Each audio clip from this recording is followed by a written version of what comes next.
being on the ballot in the South.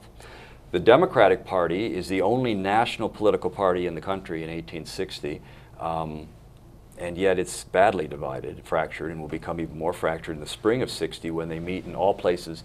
They met in Charleston, South Carolina, for their national convention, and they come out a fractured party. So we move fairly quickly to an election, and by the time we get to that November of 1860 election, southern states are already talking about leaving. Matter of fact, even before that, they were talking about leaving the Union. So John Brown's raid and then his hanging is a kind of an exclamation point, but it's in this whole series of events, this whole cascade, which is gonna lead eventually to Lincoln's election and then the Civil War. What does it mean to us today? You know, looking back on it now, 150 years later, what lessons can we take from it? Well, certainly one of the things that we see in the post-John Brown hanging in the post-Civil War is how much admiration there is among particularly the black community for John Brown and for what he had to say and his willingness to die for the black people, as it's been said time and time again. I suspect one of the things is, you know, again, maybe that was inevitable that we are going to be pitted into a civil war, that this issue of slavery just isn't going to go away, that it was an irrepressible conflict, as some had spoken of at the time, and that John Brown simply is the catalyst that said, all right, we are going to have to deal with this thing. Because again, he goes to the gallows, as you know, saying that, all right, I will give up my life, but this nation will be drenched in blood. The prophecy is amazing. Drenched in blood before it deals with this issue of slavery. You know, there are obviously legacies that come out of the Civil War that might be beyond the scope of this session here, but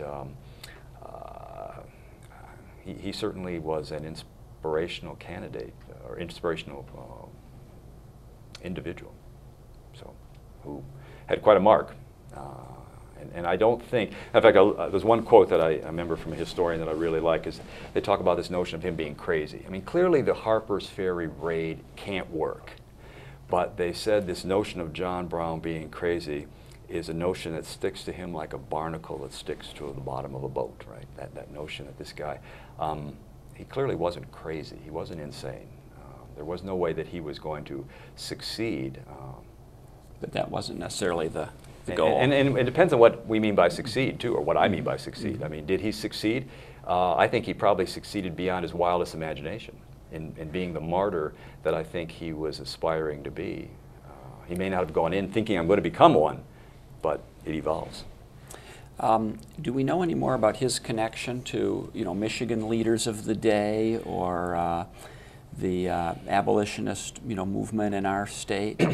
I know of nothing else that would, and I'm not saying there isn't something out there that might be yet unturned. I'm always amazed at things that begin to fall, you know, are discovered even decades after the event. You know, again, he had a couple times, as we've talked about, in Michigan. We are a staunch abolitionist state. We have New England roots, clearly, here in Michigan. Again, the Advertiser, when I looked at it, I was a little surprised at its sympathetic tone. Yes, he's going to be a hero. I could understand that, but I mean, they really washed over any of the other things he had done. Now, I haven't studied every Advertiser, so I don't really know where the Republican Party is. I mean, clearly, they want to distance themselves, though, from John Brown in 1860 because they were afraid that might cost him the election, which they were convinced they would win. And Michigan, as you know, is easily a Republican state in 1860. Did it influence people like an Austin Blair or Zachariah Chandler? I haven't looked to know. I would think a Zachariah Chandler, U.S. Senator, would probably have been, as outspoken as he was, would have probably been a nice staunch supporter of John Brown. Michigan had some episodes with the Underground Railway, and you know, mentioning Zachariah Chandler reminds me. I mean, there were things in the news that had happened here. The Crosswhite affair in Marshall, an instance where an escaped slave, there was an attempt to recapture him. So again, there's this kind of ongoing pattern or series of events that display the friction between the northern states and the southern states. And as you say, maybe it wasn't so much an abolitionist movement, but just the anti-slavery tone that persisted. Well, here. we are a good anti-slavery state. We have personal liberty laws that we adopt in response to the 1850 Fugitive Slave Law, which basically says we're not going to obey the law, and the legislature supports that, certainly. We become a Republican state virtually overnight, and we remain a Republican state. We replace our U.S. senators with people like Zachariah Chandler and Jacob Howard.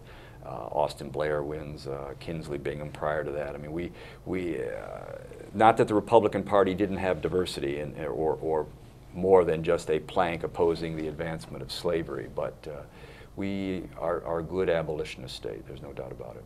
Now, following the sesquicentennial of the Harper's Ferry raid, we're going to have a whole sesquicentennial of the Civil War. Yeah. How are you going to celebrate that, Roger? Well, I don't know, to be honest with you. I'm not certain what the plan is. I know that there was some effort a year or two ago to set up a Michigan Sesquicentennial Commission, but I have lost track of where that's at in light of some of the changes in state government.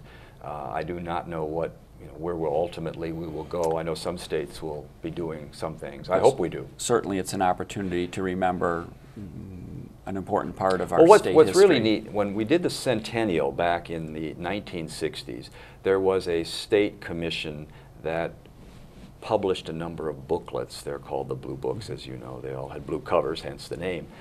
Looked at various aspects of Michigan in the war. And 50 years since, they still have value.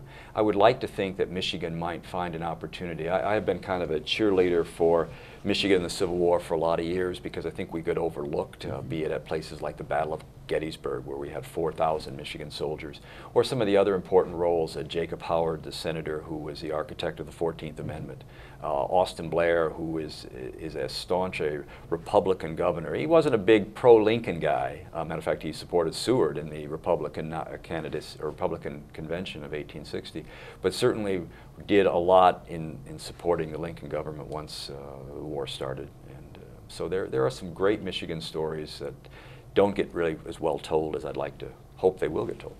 Well, I hope you get a chance to retell some of them. Well, we'll do our best. And thanks so much for being on my program. My guest has been Roger Rosentreter. Roger was the editor of Michigan History Magazine. He's a history professor at Western Michigan, or at Michigan State University now, a graduate of Western Michigan, and I appreciate your filling us in on the story of John Brown and the raid at Harper's Ferry. Thanks, Roger. Thanks.